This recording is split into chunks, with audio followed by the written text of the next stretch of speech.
Amén. ¿Qué tenemos? Con la ayuda de Dios vamos a estar hablando acerca del cuarto acto de adoración en el culto, en el servicio de adoración, lo que nosotros conocemos como servicio de adoración. Hemos visto ya la adoración al único y verdadero Dios. Hemos visto la oración, la alabanza, la cena del Señor y nos hacen falta dos. Hoy vamos a ver la siembra generosa. ¿Cómo? La siembra generosa. Y vamos a estar hablando de varios puntos que son nuevos, es decir, que no lo hemos tocado ni en las prédicas pasadas de los 3 años pasados, ni en las clases anteriores, sino que van a ser puntos completamente nuevos y diferentes para que podamos ver una perspectiva nueva y reflexionar acerca de muchas cosas, acerca de este tema. La siembra generosa. Muy bien. Vamos a rogarle a nuestra hermana, mi estimada Angélica, que nos pueda compartir en la pantalla, aquí en este botón de acá, sale para compartir y abrir este botoncito que sale aquí, correcto. Ese es para compartir pantalla o una diapositiva. La diapositiva está en el PowerPoint, es una de las primeras que dice siembra generosa para que todos podamos ver, los de aquí, también los que están conectados, que puedan ver la diapositiva para que podamos introducirnos en el estudio de la siembra generosa. Muy bien, ¿qué es la siembra generosa? Es la ofrenda.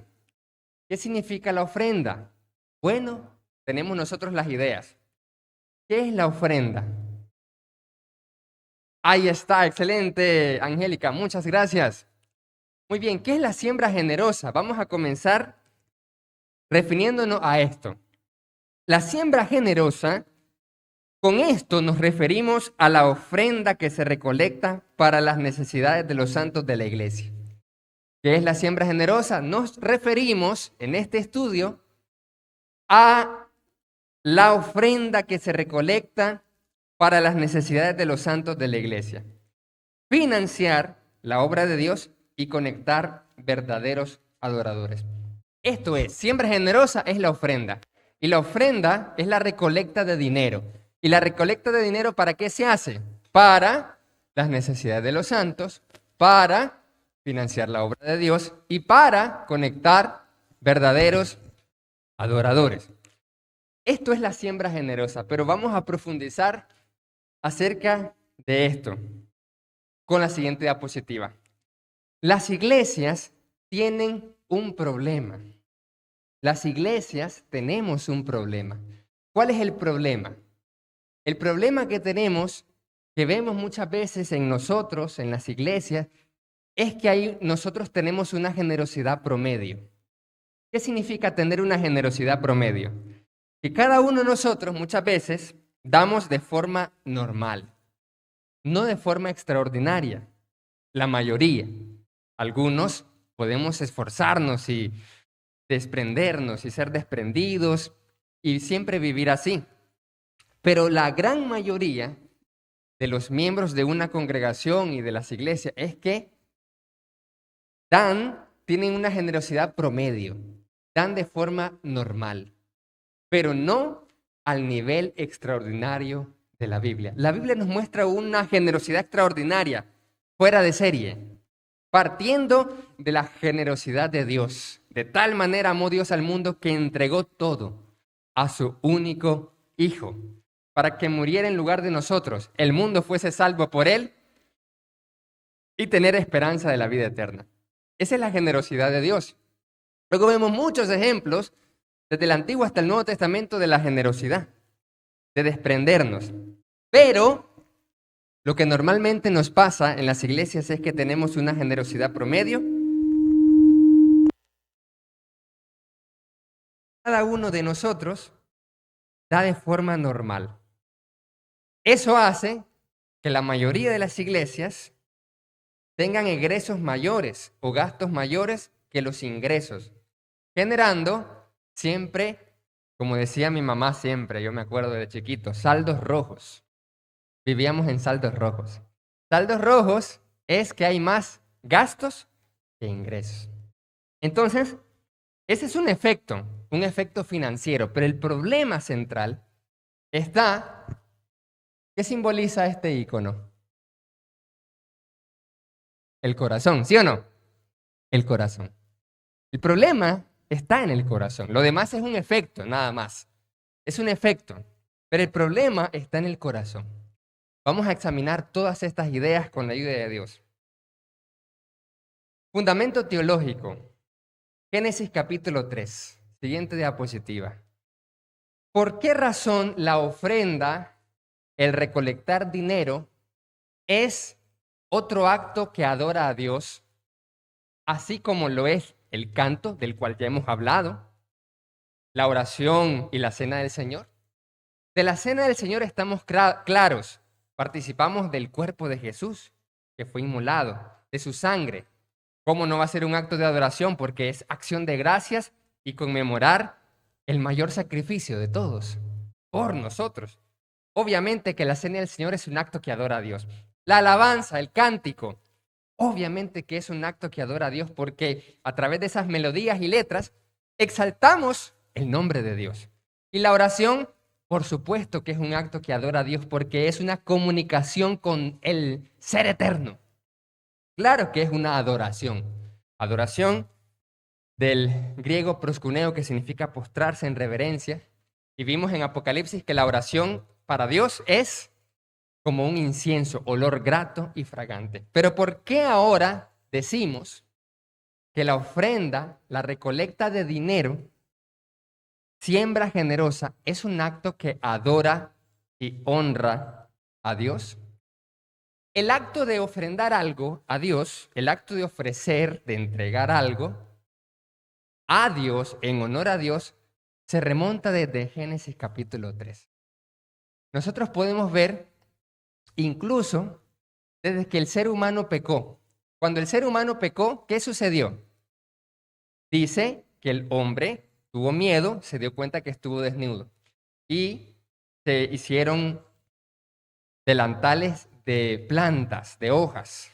Pero Dios luego los vistió con pieles de animales. Y es interesante porque ahí fue el primer sacrificio. Dios mismo hizo el sacrificio para poder cubrir al hombre. Pero luego vemos nosotros en Génesis capítulo 3 que se ofrecían sacrificios a Dios, ofrendas. Y esos actos adoraban a Dios. Vamos a leer entonces Génesis capítulo 3 para ver de dónde viene todo esto, desde el principio, y poder comprender por qué le llamamos a esto un acto que adora a Dios. Génesis capítulo 3.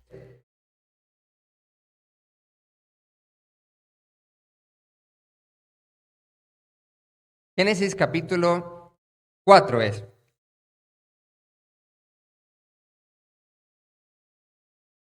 Génesis capítulo 4 desde el 1 en adelante. Dice así: el hombre, Adán, tuvo relaciones sexuales con su mujer Eva y ella quedó embarazada y tuvo un hijo, lo llamó Caín, porque dijo: gracias a Dios he tenido un varoncito. Después volvió a tener otro hijo que se llamó Abel. Caín se dedicó a cultivar la tierra, mientras que Abel fue pastor de ovejas. Pasó el tiempo y un día Caín le presentó a Dios una ofrenda. ¿Qué le presentó a Dios? Una ofrenda de los frutos que cultivaba. Aquí comenzamos a ver el concepto de ofrenda. Ofrenda significa algo que se ofrece, algo que se entrega. ¿Cuál era el trabajo? ¿Cuál era el rol que tenía Caín? Bueno, él cultivaba la tierra. Eso era una producción. Era una producción. El primer hijo de Adán tuvo el primer trabajo, el poder cultivar la tierra, y de allí ofreció una ofrenda a Dios. ¿Qué era aquí la ofrenda? Dice aquí: Caín le presentó a Dios una ofrenda de los frutos que cultivaba.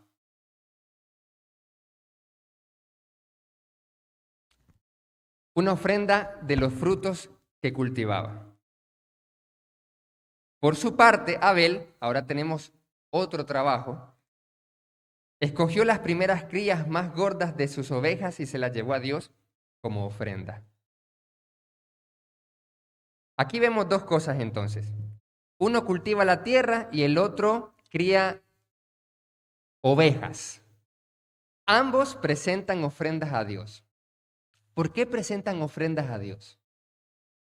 Desde la antigüedad el ser humano ofrenda a dioses y muchas veces lo hacían por gratitud, porque la tierra le producía, en este caso, cultivos, y entonces ellos ofrecían una parte como retribuyéndole a los dioses.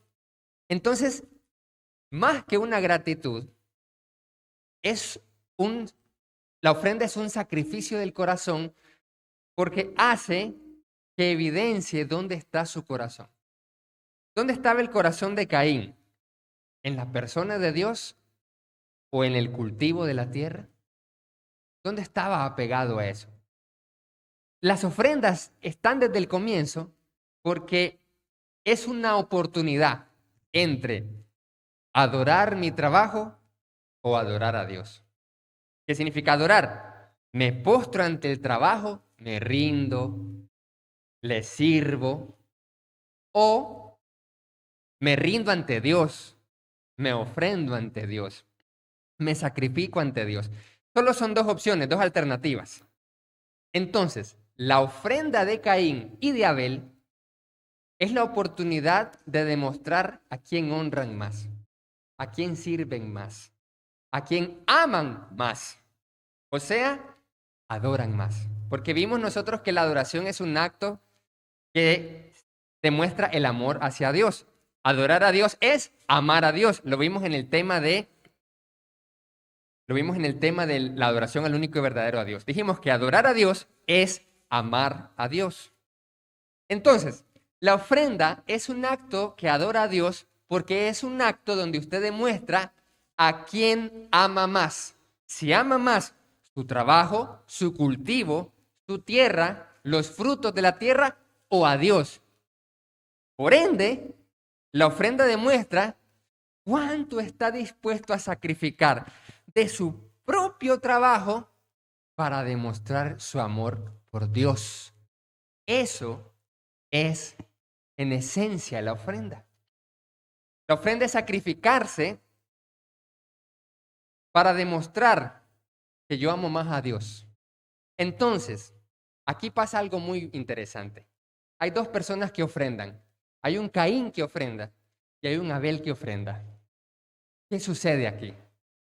Dice aquí, versículo 4, Dios recibió con mucho agrado la ofrenda de Abel, pero no recibió con el mismo gusto la ofrenda de Caín.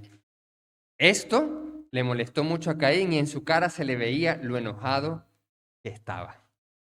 Palabra del Señor. Mire qué interesante aquí lo que tenemos aquí.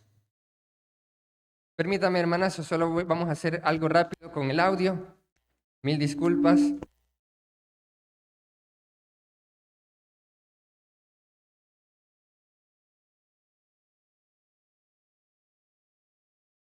Y 1, 2, 3.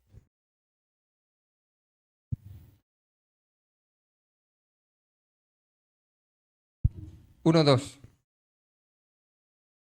Gracias, muy amables. 1, 2, 3, probando. Muy bien. Entonces, volviendo al tema, amados hermanos. ¿Qué tenemos acá? Tenemos a Abel y tenemos a Caín. Dice la palabra, no recibió Dios con el mismo gusto la ofrenda de Caín. Esto le molestó mucho a Caín y en su cara se le veía lo enojado que estaba. ¿Por qué razón una ofrenda es agradable a Dios y otra ofrenda no es agradable a Dios? Aquí está la diferencia. Versículo 3. Un día Caín le presentó a Dios una ofrenda de los frutos que cultivaba. Por su parte, Abel escogió las primeras crías más gordas de sus ovejas y se las llevó a Dios como ofrenda. ¿Cuál es la diferencia que notan, amados hermanos? Ambos están ofreciendo algo de lo que ellos trabajaban. Entonces, ¿cuál es la diferencia aquí? ¿Por qué la ofrenda de Abel le agrada a Dios y la de Caín no le agrada? ¿Acaso no le gustan los frutos al Señor de la tierra?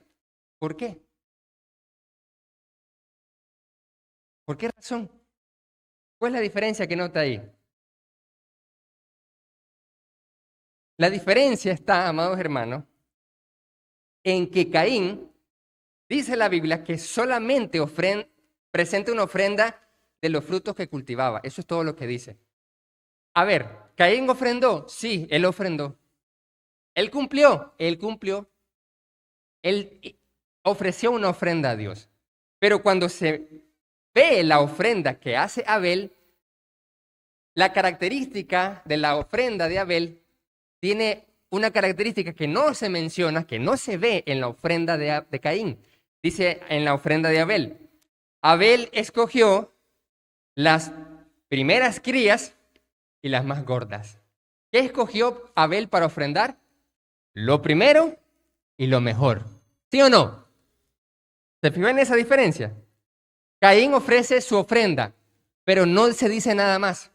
En cambio, Abel dice que lo que ofrece Abel es lo primero y lo mejor. Esa es la ofrenda. Esa es la ofrenda que el Señor le agrada. Entonces, esto le molestó mucho a Caín. Pregunta, ¿por qué razón? Bueno, podemos decir que Caín quería el reconocimiento de Dios. Dios reconoce a Abel. Le dice, tu ofrenda está genial, me gusta. ¿Y cómo sabe acaso Caín? ¿Por qué se molesta? Porque lo supo. Supo que la ofrenda de Abel fue mejor que la de él. Entonces él se enoja, él se molesta. Él dice, ¿por qué la ofrenda que ofrece mi hermano es mejor que la mía? Porque a Dios le gustó más. Si yo ofrendé, yo cumplí. Pero él, Caín, no ofrenda como ofrenda Abel. Él no escogió lo primero y lo mejor. Note bien esto, porque luego de esto lo vamos a retomar para el concepto de la ofrenda y el concepto de la siembra generosa, porque eso se remonta desde la antigüedad. Desde el principio entonces, amados hermanos, desde el principio de la creación, la generosidad fue un acto de adoración. Por eso fue un acto de adoración. Porque era la oportunidad de demostrar si usted está dispuesto a dar a Dios del fruto de su trabajo lo primero y lo mejor. Caín ofreció a Dios una parte, no dice cuánto del cultivo ofreció Caín, no lo dice, pero él entregó eso. Pero Abel entregó lo primero y lo mejor. Eso significa, amados hermanos, que la ofrenda que agrada a Dios, que adora a Dios, es una que usted ofrece siendo lo mejor que usted pueda. Si es lo normal, lo promedio o lo mínimo, es como Caín. Ofrendar como Caín es ofrendar por cumplir. Ofrendar como Caín es ofrendar lo mínimo o lo promedio o lo normal o lo que la mayoría más o menos. Más o menos. Eso es la ofrenda de Caín. Pero la ofrenda de Abel es lo mejor de lo mejor. A eso luego se le va a conocer como las primicias. ¿Qué significa el concepto de primicias? Lo primero y lo mejor. En la ley de Moisés se estipulaba que cuando se ofrecía algo a Dios debía ser lo primero y lo mejor. Partiendo del ejemplo de Abel, que es una ofrenda que se agrada a Dios. Abel ofrece las primeras crías de las ovejas y las más gordas. Solo póngase en el lugar de Abel. Él tiene su trabajo. Todos los que estamos aquí, o la mayoría de los que estamos aquí, los que están conectados, tienen su trabajo. Qué duro es el trabajo.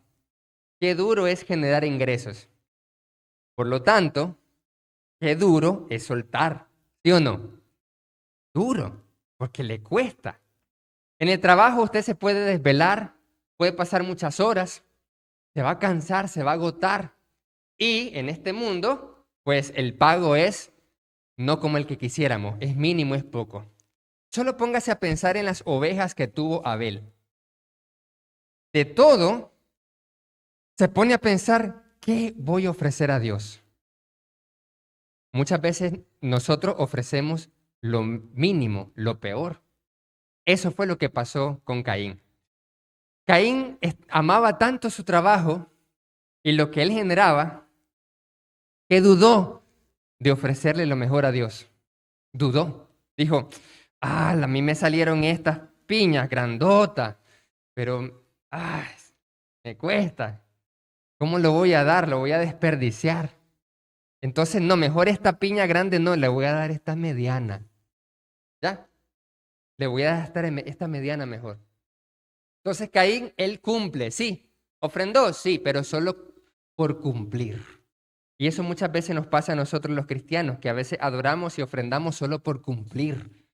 Y a veces ni ofrenda, ni adora, ni sirve a Dios, ni alaba a Dios. Eso es peor. Por lo menos Caín ofrendó algo, pero muchas veces nosotros no ofrendamos nada. No cantamos, no adoramos a Dios. Caín incluso, si nosotros nos ponemos si nos comparáramos con Caín, Caín es más justo que nosotros. Muchas veces cuando yo no ofrendo nada, pudiéndolo hacer. Caín, el que mató a su hermano Abel, sí, hasta ofrendó más de lo que muchas veces nosotros podemos ofrendar, o alabar, o adorar. Sin embargo, Abel está en otro nivel. Ese sí, ese está en el nivel angelical, en el nivel potente. Porque él, de todas las ovejas que tiene, no elige la más pequeña o la más débil. Porque para eso nosotros es fácil, nos puede tentar. Voy a dar esta oveja porque es la que tiene la pata mala. Así que, mejor. Y muchas veces nosotros ofrendamos lo que nos sobra.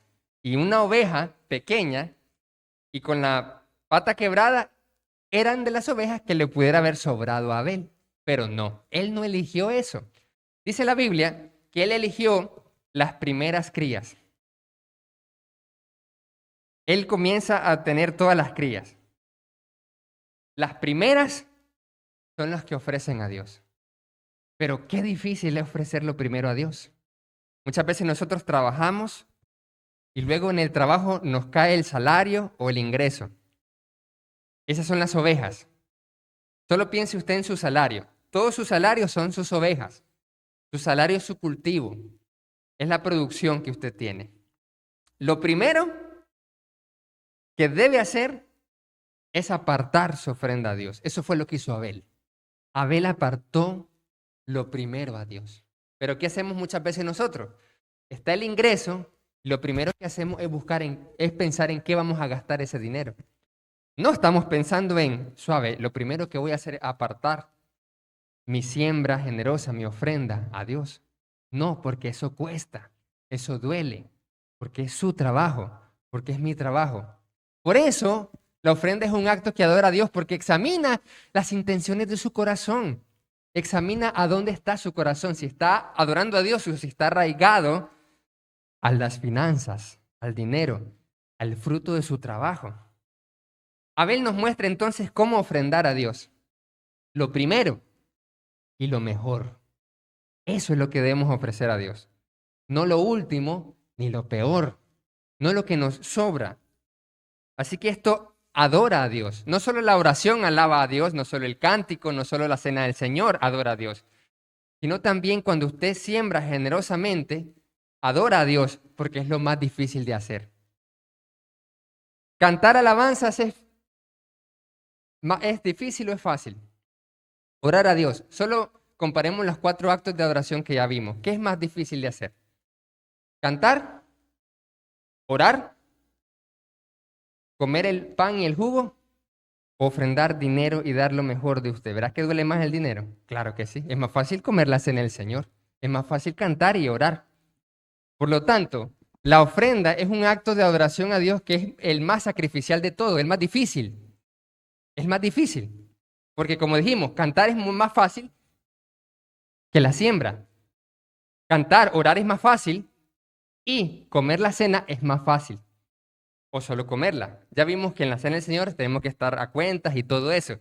Pero es más fácil. Pero la siembra es más difícil porque es el dinero. Porque es lo que no tenemos mucho. Porque es lo que nos cuesta. Ese es el cultivo de Caín y esas son las ovejas de Abel. Lo primero debe ser y lo mejor. Ahora, vamos a avanzar a la siguiente diapositiva. Vemos que la ofrenda está desde el principio, desde Caín y Abel. Desde el principio está. No es algo nuevo, sino que está desde el inicio de la humanidad. Ahora, después en Génesis capítulo 14, nosotros vemos por primera vez el diezmo. Dice aquí en la diapositiva que Abraham le dio a Melquisedec la 10ª parte de todo lo que tenía. El diezmo era la 10ª parte de todo lo que tiene él. Todos sus bienes, sus posesiones, sus camellos, sus ovejas, lo que tuviera. Sus carneros, todo. En la 10ª parte de todos sus recursos.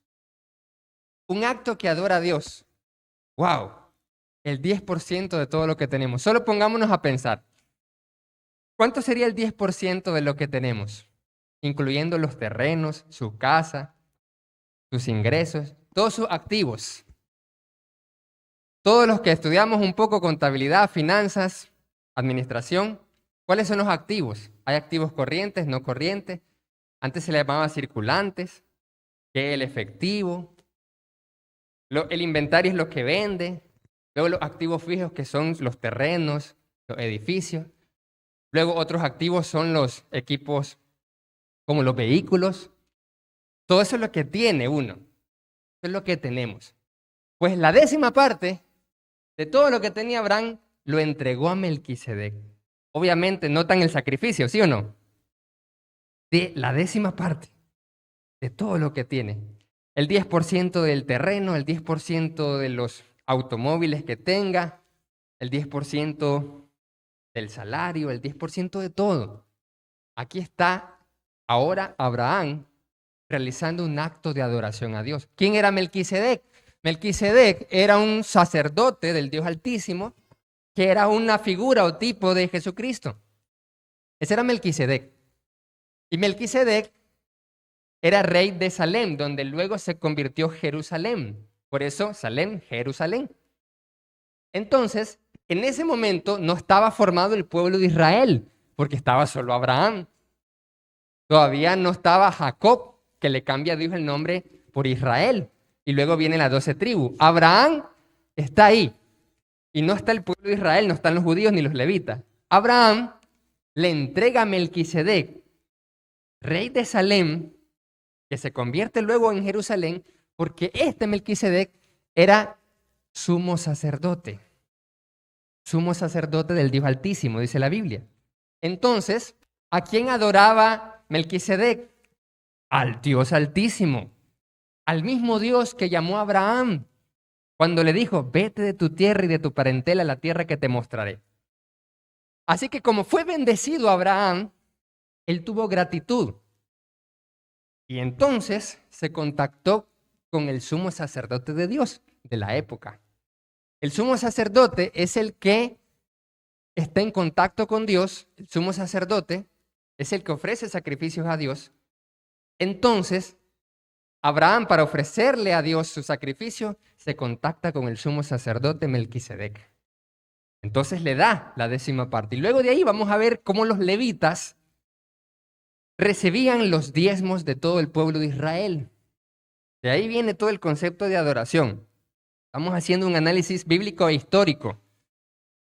Pero antes de llegar a los levitas, Abraham le entrega la 10ª parte de todo lo que tiene al sumo sacerdote Melquisedec, rey de Salem, sacerdote del Dios Altísimo. ¿Le ofrece a Dios un acto de adoración? Sí, porque un acto de adoración es algo que a usted y a mí nos cuesta. ¿Qué es adorar a Dios? Es ofrecer algo que le cueste. Si no le cuesta, no es adoración. Ya lo vimos con Caín y Abel. Por eso esto cuesta. Él estaba agradecido porque había salido victorioso. Abraham había salido victorioso de la derrota de los reyes. Y como él fue bendecido, se sentía agradecido. Es como cuando usted y yo decimos, esta semana me fue bien, estoy bendecido, tengo salud, tengo trabajo, tengo ingresos, tengo recursos, tengo comodidades, tengo facilidades. Eso tenía Abraham. Y como gratitud le ofrece a Dios, a través del sacerdote Melquisedec, la 10ª parte de todo. La 10ª parte de todo. ¿Cuándo hay un espíritu agradecido a este nivel? ¿Cuándo? ¿Por qué por qué Abraham le ofrece a Dios eso? Porque Abraham, amados hermanos, no considera que lo que él obtuvo, lo obtuvo por sus propias fuerzas. Eso es lo que a veces nosotros nos pasa. Caemos en la tentación de pensar de que el trabajo que tenemos o los resultados que obtenemos es porque yo lo logré, yo soy el que me mato trabajando, yo soy el crack de las ideas. No es así. Entonces, nosotros decimos, esto es mío, porque yo me lo gané. Yo me lo gané. Al yo pensar que esto es mío, no le debo nada a nadie y no le debo nada a Dios. Abraham hubiera dicho, pero si yo fui el que derroté a los reyes, Dios no me ayudó en esto. Melquisedec, ¿por qué le tengo que entregar algo a Melquisedec? Nada le voy a entregar. Yo soy el que derroté a los reyes. Yo fui el que conquisté. Yo fui el que me gané todo esto. Por lo tanto, nada tengo que darle. Nada que ver. Abraham le termina dando a Melquisedec la 10ª parte de todo lo que tenía para poderle honrar y mostrarle gratitud. Génesis capítulo 14. Ahí vemos también cómo eso es un acto que adora a Dios. Un acto que adora a Dios cuando demuestra que su corazón no es apegado al dinero, no es apegado a lo material. Pero si somos apegados, no vamos a ser generosos. Entonces, sigue la diapositiva. Estamos hablando del fundamento teológico de la siembra generosa. 4º acto de adoración. Ya vimos oración, vimos alabanza, vimos Santa Cena y ahora nos toca ver la ofrenda, que es lo que estamos viendo. Fundamento teológico. ¿Qué sucede? Luego en la ley de Moisés se estableció el diezmo para proveer a la viuda, al huérfano, al extranjero y al levita. El ejemplo estuvo primero en Abraham con Melquisedec y ahora caemos a la ley de Moisés. ¿Qué sucede con la ley de Moisés? Dios le dio la tierra prometida a las tribus, pero a la tribu de los levitas no tuvieron heredad, terreno donde habitar. Entonces los levitas estaban habitando en los territorios de las otras tribus y ellos no tenían tierra. Además de ellos no tener terreno, o sea, ellos no tenían casas, no tenían... Es como que usted hoy diga, yo no tengo mi propia casa, no tengo mi propio terreno. Entonces ellos no tenían, como tribu, no tenían un propio lugar como la tribu de Judá, la tribu de Zabulón, las demás tenían varias parcelas de terreno. Entonces, además de que ellos no tenían eso, ellos estaban dedicados como sacerdotes en la adoración a Dios, ofreciendo los sacrificios, realizando los rituales. Eso es lo que sucede con los levitas.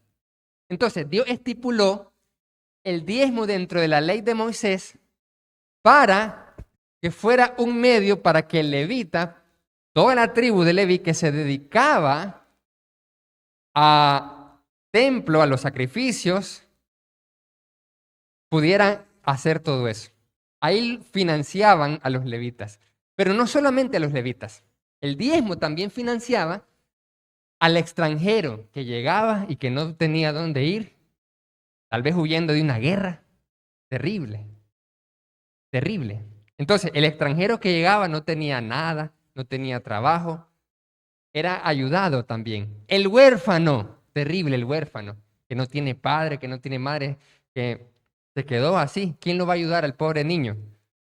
No puede cómo sostenerse. El huérfano era ayudado. Y la viuda que dependía, obviamente la mujer dependía del varón. Entonces la viuda, esa mujer que se le murió el esposo, quedaba en el aire, la pobre. Entonces las viudas de Israel eran asistidas. Por eso se estableció esto, para proveer a la viuda, al huérfano, al extranjero y al levita. Allí vemos ese concepto del diezmo, proveniente de Abraham, como un acto de adoración. Y todo eso proveniente de Abel, de aquel que sacrificó lo primero y lo mejor a Dios. Pero luego, sigamos analizando. Después de ver esto, vamos a la siguiente diapositiva. ¿Y qué encontramos? Nosotros ahora vamos al Nuevo Testamento. En el Nuevo Testamento nosotros encontramos a Jesús y a sus discípulos. Ya ahora, en el Nuevo Testamento, Jesús dice, hagan esto sin dejar de hacer aquello. Diezmen, pero hagan lo otro. Pero eso todavía estaba en la dispensación del Antiguo Testamento. Ahora, el diezmo se ha transformado. Y eso es lo que vamos a ver. Pero antes, Jesús y los discípulos, todavía la ley de Moisés no se había clavado en la cruz. ¿Qué pasaba entonces? ¿Qué sucedía? Todos diezmaban normal, pero ¿cómo Jesús vivía? Jesús y sus discípulos eran muy pobres y eran sostenidos por mujeres y varones piadosos que tenían su corazón en Dios. El Señor y los discípulos predicaban la palabra de Dios. ¿Y ellos cómo eran, cómo vivían, cómo se sostenían? Podemos decir, bueno, Jesús cuando quería multiplicaba los panes y los peces como los 5,000. No, eso fueron en 2 ocasiones, pero no era a cada rato. Es lo interesante porque las señales las hacía el Señor para que todos creyeran que Él era enviado por Dios. Entonces, vamos a leer Lucas capítulo 8, versículo 1 al 3, donde se puede ver eso claramente. Lucas capítulo 8, 1 al 3. Dice así, estoy leyendo la traducción lenguaje actual. Los días siguientes Jesús fue por muchos pueblos y ciudades anunciando las buenas noticias del reino de Dios. Con Jesús andaban también sus 12 discípulos predicando. Y muchas mujeres, y luego dice, estas mujeres ayudaban con dinero a Jesús y a sus discípulos. Algunas de ellas Jesús las había sanado de diferentes enfermedades y de los espíritus malos. Entre esas mujeres estaba María, a la que llamaban Magdalena, que antes había tenido 7 demonios. También estaban Juana y Susana. Juana era la esposa de Cusa, el administrador del rey Herodes Antipas. O sea, Juana, esposa de Cusa, Cusa, ¿quién era? Administrador del rey Herodes Antipas. ¿Tenía dinero? Tenía dinero. ¿Quién era Cusa? Administrador del rey Herodes. Así que la esposa del mayordomo del rey financiaba fuertemente. Y las otras mujeres también. ¿A quién? A Jesús y a los discípulos. ¿Cuánto? Ya no dice ahí cuánto. El diezmo, la 10ª parte, no dice. Dice que ayudaban, dicen que se desprendían para Jesús y los discípulos. Entonces, Jesús y sus discípulos eran muy pobres y eran sostenidos por mujeres y varones piadosos que tenían su corazón en Dios. Es interesante porque Juana, que era la esposa de Cusa, ella tenía un corazón generoso. Juana. Ella, ¿quién hubiera elegido no tener un corazón generoso? Porque las personas del mundo, por estar en el mundo, que vienen y se hacen profesionales, se hacen empresarios, se hacen de dinero, se olvidan de las cosas de Dios, se olvidan de las cosas de la iglesia. Pero aquí vemos una mujer llamada Juana que sí tenía dinero. Su esposo era administrador del rey Herodes, pero no se había olvidado de las cosas de Dios porque había creído en Jesús. Tenía su corazón en Dios. ¿Ya se fijaron, amados hermanos, que la ofrenda es algo del corazón? ¿Qué tan generosos somos nosotros? Depende de nuestro corazón. Si nuestro corazón ama las cosas de este mundo. Pero es que con este dinero yo me puedo comprar algo chévere. Podemos ser hedonistas o materialistas. Yo quiero comprar esto que me gusta y voy a comer rico. Entonces, eso cuesta, la generosidad. Y luego podemos decir, no, es que yo quiero comprarme esto. Porque yo quiero vivir cómodamente. Entonces cuesta la generosidad. Cuesta. Entonces, aquí, ¿cómo podemos ver esto? ¿Por qué decimos que Jesús y sus discípulos eran muy pobres? Nosotros vemos algunos ejemplos en el Nuevo Testamento. Cuando, por ejemplo, no tenía ni siquiera una moneda para pagar el tributo. Y mandó a Pedro a recoger un pescado y que dentro del pescado había una moneda para que pagara el tributo. Pero no andaba. En otra ocasión le dijeron, ¿es lícito pagar tributo? Y Jesús dijo, deme una moneda. No caminaba billete tampoco. Billete no existía moneda. No caminaba moneda Jesús tampoco. ¿Había un tesorero? Sí. El tesorero era Judas Iscariote. Entonces, ¿qué pasa acá? En otra ocasión, en un día de reposo, Jesús y los discípulos tenían hambre y ellos recogieron espigas. Entonces los fariseos se pusieron así, ¿por qué tus discípulos recogen espigas en un día de reposo? No pueden trabajar, pero es que ellos tenían hambre. Y Jesús respondió, ¿y cómo David y sus hombres cuando tenían hambre comieron del pan del templo, el pan de la proposición de adoración que no les eran permitido comer? Pero aún así, los sacerdotes le dieron a él porque tenían hambre. Ahí vemos una infracción, aparentemente, de la ley, pero por una justificación de amor al prójimo. Entonces, los fariseos no podían decir, están trabajando, pero es que no tenían nada. Y es interesante porque, wow, o sea, eran tan pobres que en algunas ocasiones tenían que recoger espigas, las recogieron y se las comieron así. No es como que algo cocinado, algo preparado. Creo que la mayoría de nosotros siempre comemos bien, cocinado, preparado. Pero hubieron varias ocasiones en que Jesús y los discípulos no tenían que comer algo preparado, sino que recogieron de las semillas, de las espigas, y así los comieron. O sea, tenían tanta hambre y no tenían cómo resolver, que recogían espigas hasta en un día de reposo. O sea, no pudieron esperar más. Alguien hubiera dicho, suave, no, mejor aguantémonos hoy. Y mañana, que es primer día de la semana, podemos recoger. ¿Está bien? Amén. No, solo imagínense tal vez cuántos días habrán pasado de que ellos no habían comido nada y ya no podían continuar. Y por eso en sábado, día de reposo, tuvieron que recoger espigas. Vemos entonces claramente de que aquí las mujeres se convierten para Jesús y los discípulos en instrumentos de Dios para proveer, para financiar, siendo generosas. Y eso era un acto de adoración a Dios. ¿Por qué es un acto de adoración a Dios? Porque estas mujeres proveían a la causa de Jesús para que Jesús y los discípulos pudieran continuar en la predicación.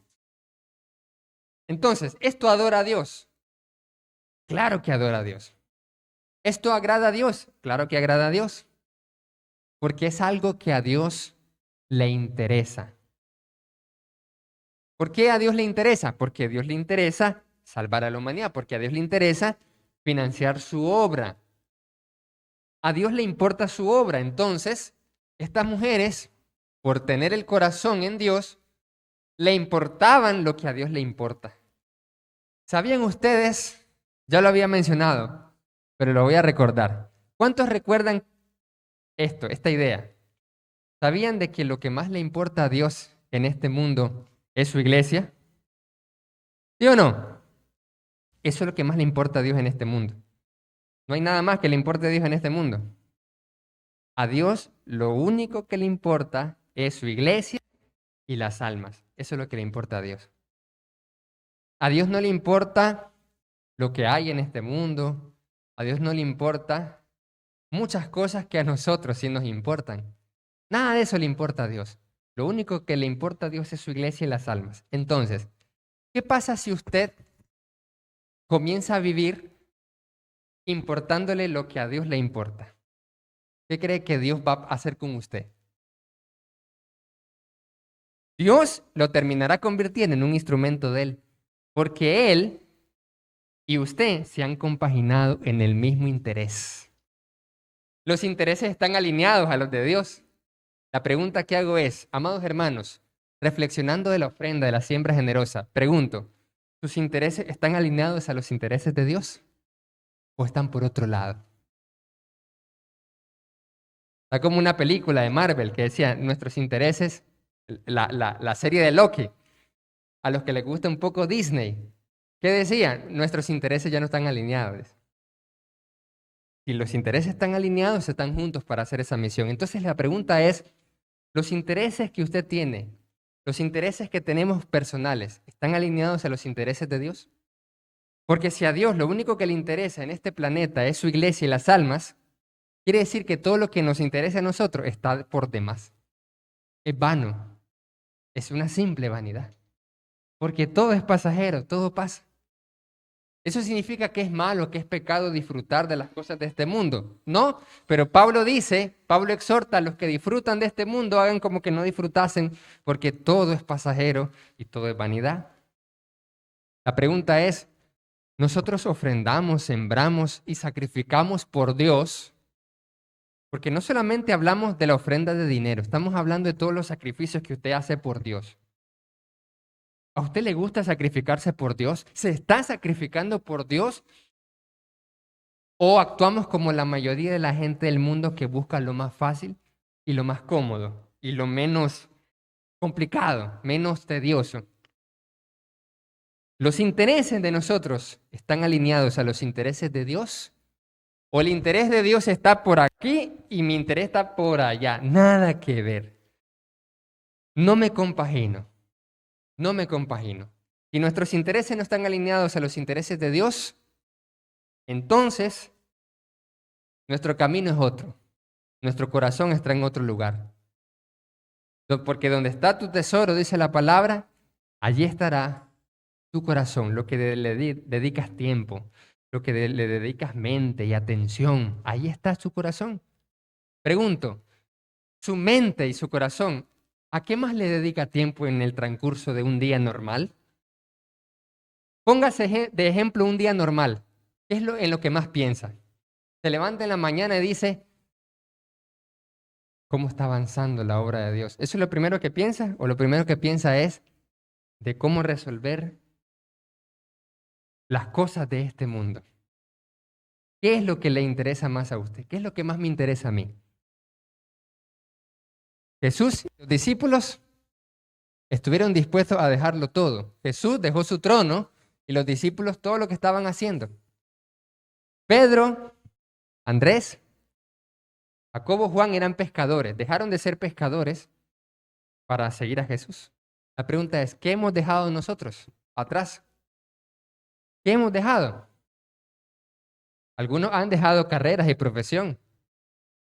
Por ejemplo, yo me pongo a pensar, suave, si yo hubiera entrado a trabajar en una empresa desde los 20, tuviera 10 años de experiencia en un currículum. Tendría aval, ¿sí o no? Pero eso prácticamente fue un sacrificio. Son 10 años que no van a volver. ¿Qué ha dejado usted por Dios, amados hermanos? ¿Qué hemos dejado por Dios?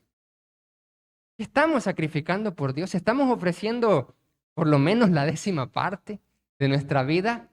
Y ojo, ya no hablo de finanzas, hablo de todo su sacrificio a Dios. Porque la ofrenda al final es completa a Dios.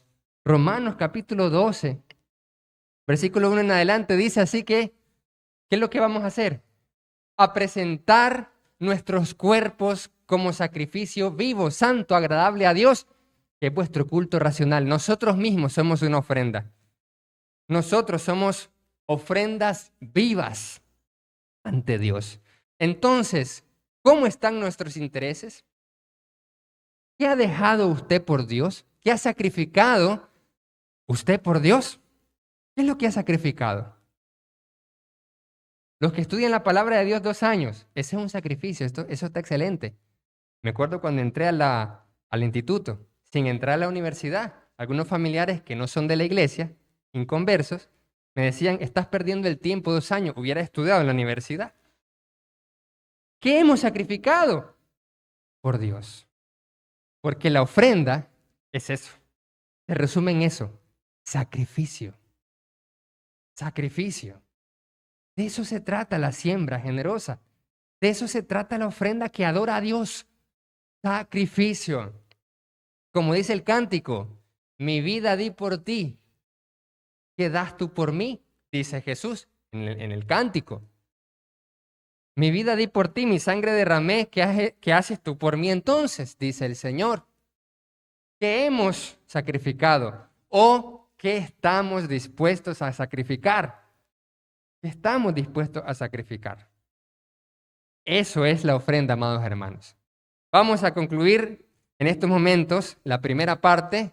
No se pierdan luego la segunda parte en la próxima clase sobre la siembra generosa, porque faltan analizar varias cosas muy buenas ya en el Nuevo Testamento y responder algunas dudas del Antiguo Testamento sobre la aplicación del diezmo a las iglesias que hoy en día existen.